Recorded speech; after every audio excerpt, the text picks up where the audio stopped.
If you are new to this channel, I would be surprised if you didn't know already that I've spent a lot of time complaining about crappy music. A lot of that finds itself in the more popular sphere of music at the moment, and that's a lot to do with the fact that it's a hell of a lot easier to get clicks on things that are more notable. Sadly, that is how the YouTube game has to be played for the algorithm. You have to utilize other people's SEO. It's not fun. I think it's pretty clear that music that is considered acceptable or popular nowadays, the trend is just absolutely in a more garbage direction. There is so much involved and tied up in this opinion that I have, and I'm positive I'm not the only person who has this opinion. And I don't mean just angry metalheads or angry scene kids who are all like, fuck yeah, they don't like my music, therefore it's crap. No, there's actually people observing that, wow, like the art form that we love is being degraded on a daily basis. So to kind of surmise all of this, and maybe in future videos I will expound upon each of these further. I know I have expounded on these points in previous videos. I've just never really compiled this into one succinct, digestible, bite-sized video. This is my video on how to fix music. If you don't agree with the premise of the video, please watch the entire thing. I may address some of your points. First off, what is the problem? There is a lot of reductive, recycled, and for lack of a better term, hollow music being held up on the highest of pedestals in society. This is not a new phenomenon by any means. This has been happening for at least 70 years. The real issue is that it's getting progressively worse and has been getting progressively worse at least since the 50s. I guess you could say during the late 60s and early 70s, there was a lot more room for playfulness and being able to get more creative. And we even had some interesting transformations happen in the 80s, in the 90s, and I guess you could even say in the 2000s, but that was more happening on the peripheral, and then every once in a while they would break through to the mainstream, and then the mainstream would take that and reduce it to its like most base elements and put that on repeat constantly. It is pretty easy to see that music is being more and more recycled than ever before. I think you can make an argument that it's becoming more reductive than it has before, although there's also some arguments to say that it's not as reductive as it used to be, depending upon what criteria you're grading this on. I would say definitely from a harmonic aspect, absolutely it's getting much more reductive. Even from a rhythmic aspect, I would say it's definitely getting more reductive. As far as the production side of things and possibly arranging, that may actually be getting more colorful in the popular realm. As far as it being hollow, I mean, you can take a lot of different messages from lyrics, though lyrics in popular music are pretty smack you right on top of the forehead, like, yeah, this is what it's about. Not all the time, but a lot of time. Again, I like to make a distinction between lyrics and music. The actual music that's being produced, I feel like, is pretty freaking hollow for the most part. You do have artists that are the exception to the rule, or even songs by particular artists that are also, again, the exception to the rule. But musically, there's a lot of vapid shit out there right now that is, again, being held on a very high pedestal. Mike, you were making all of these assertions. Where's your evidence? Vox did a video for their Earworm series where they talk about repetition and how repetition is one of the most important music elements. They, again, hold it on this extremely high pedestal that I think was just a little bit over fetishized. Yes, repetition is an absolutely amazing element to music that is used in almost all songs that we listen to. However, there's absolutely a such thing as being too repetitive. Absolutely, and it's demonstrated. You can watch my video on that to get more details into my argument there. There'll be a link to that in the description. You can literally chart how lyrics became more and more repetitive as time went on. It got worse and worse. And I mean, you could probably chart the music as well. Another example is Anthony Fantano's video that he did when Bhad Bhabie released her first album, record, whatever the friggin' name you want to call it. To summarize his point, he was like, yeah, I don't like it because it's generic trap crap, but I mean, this meets industry standards today, and you can be mad about the fact that she is being successful, even though she is actually meeting the standards that the industry asks for today, but that's where we're at, and it's just like, that's exactly how I feel about it. I am a lot less angry at her because she is much more a product of the system than I am angry that she is in an environment that would accept this as good product. When I say product, I do not mean on an economic level. I mean literally something she has produced. The fact that Bhad Bhabie can release that record, she's clearly a 15-year-old that has zero idea of how the freaking A world works, has a horrible attitude, does not know anything about making music. I mean, let's be honest, she knows nothing about making music. She just wants to be a rap artist because that's what she wants to do. She wants the lifestyle. And she went and she made a viable album. I mean, you can't complain to her about it. She's not old enough to know better, in my opinion. I'm not trying to dump on her, but we've literally created an environment where pretty much a musical idiot goes out and makes an album and it's commercially viable. That's on us. Another example, this is extremely anecdotal, but everyone that I talk to pretty much agrees music's going to the shitter. A lot of people saying they don't like listening to music as much as they used to anymore. Or even people saying, man, I like listening to the older stuff more. And this is not just people in my age range. I'm talking about even people in Generation Z who didn't grow up with this stuff, or if they did, it was because their parents played it in the car. Even still, they're in a very formative time of their life, but still tend to like the older stuff. I'm sure that varies with different demographics, different portions of the country, or different portions of the world. However, I would say as a trend that I have noticed, people do tend to put more value on older music. I'm not saying that this is a great piece of evidence. There's definitely multiple arguments to be had as to why this could or could not be admissible.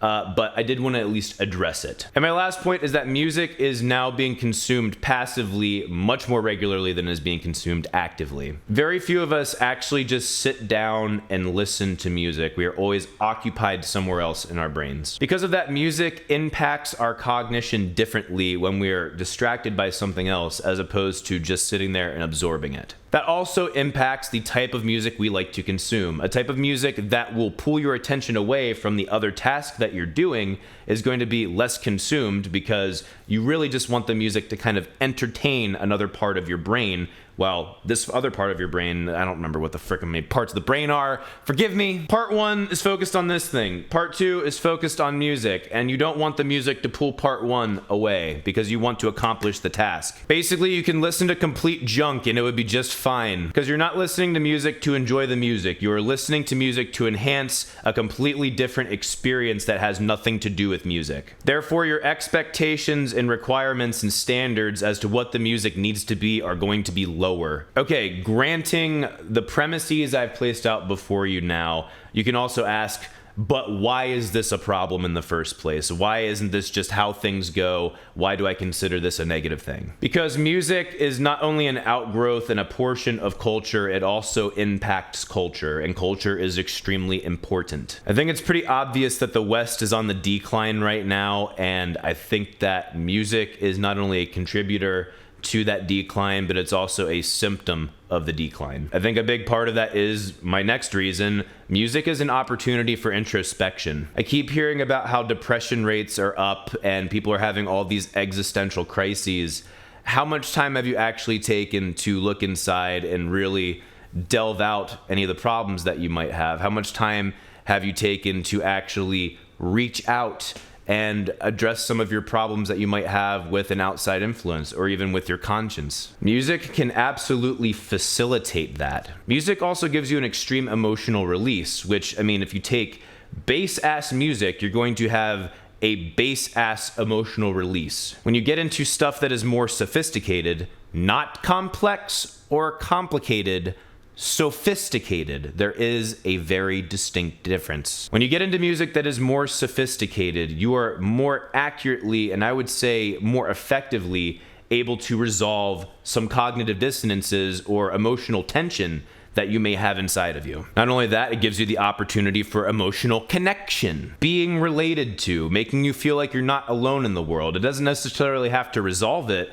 but at least it could be a form of medicine to be like, well, you're not alone. And last and probably the most important, and to kind of sum up all of these points, music is 100% necessary for healthy cognitive function. There's a reason why it developed in human culture in the most ancient of times. Perlovsky's thesis is that proto-man, if you will, used a series of grunts and whines and growls and stuff like that, and maybe some syllables, which was much more related to animal speak that we did use as a very imprecise form of communication, but there was some concrete meaning to all of it. Once Homo sapien arrived on the scene, that split into the semantic, or language, and the ambiguous, or music. Music does not have a semantic or precise definitional meaning to any of the sounds, whereas language does, as in, you're hearing the words that are coming out of my mouth. You can literally take each of these words and know exactly what it means, what it's supposed to mean. This ambiguous form of communication through music was supposed to resolve cognitive dissonances. That is his thesis. So if we agree on what the problem is, that it actually does exist, and that it indeed is a problem,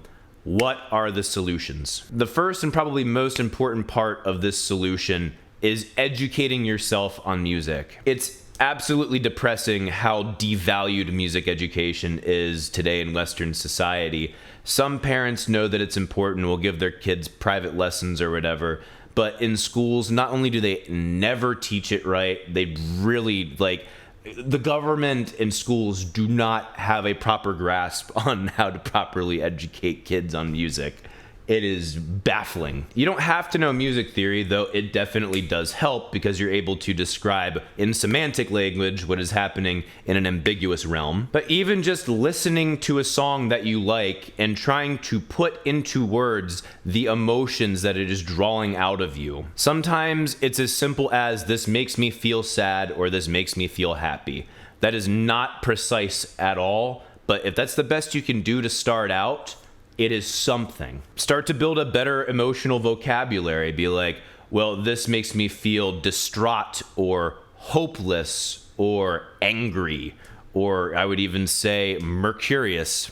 Or this makes me feel wonderment or confusion. There's a broad swath of emotional and cognitive adjectives you can use to describe what is being drawn out of you when you listen to music. I would argue that's significantly more important than knowing what a minor chord is or knowing what a whole tone scale is. The next part of our solution: by word of mouth, promote and tell your friends about music that you think is really good. Obviously, there are enough people today promoting garbage on the radio and on the top 40 and the top streams on Spotify. Yippee. The people who really need your help are the artists who are doing really, really good work that aren't getting promoted. As a matter of fact, that's going to do a hell of a lot more for their career than you buying one MP3. Not that you shouldn't pay for things. If you want to support the band, by all means, throw as much money at them as you want to, but it's going to be a hell of a lot more meaningful for you to tell someone else who could potentially also pay for things, or them telling another person who could potentially pay for things. Third part of our solution: do not promote or consume music you honestly believe is trash. If you do the, yes, I know it's terrible music, but it gets infected in me and I can't help but enjoy it,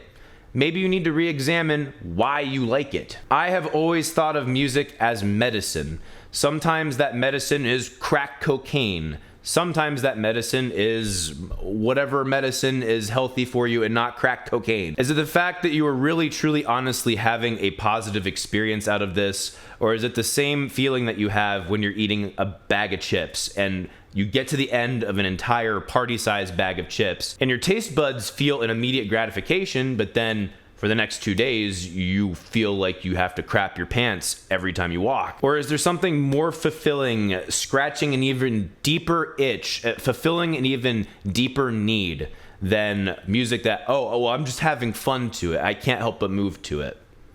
There's more than the immediate gratification of music, I promise you. Really examine to see if something is honestly trash or not, and then if it is, ditch that crap. The last piece to our solution is changing the music business model. Right now we work on a very narrow-banded gatekeeper conglomerate system, and this goes for most media. Moving from a very narrow-banded gatekeeper system where they decide what's going to make them the most money and then push that and throw all of the investment into that, into people honestly having more choice over independent decentralized artists, I think is a much better way of doing this. It allows for a broader number of people to decide the merits of bands as opposed to a handful of, if you will, media oligarchs. Lord knows this is already happening before our eyes as I'm speaking this. I mean, the fact that I'm doing this on YouTube is kind of a testament to that. And Lord knows I'm going to do everything in my power to set up a business model where I can completely shun media conglomerates, although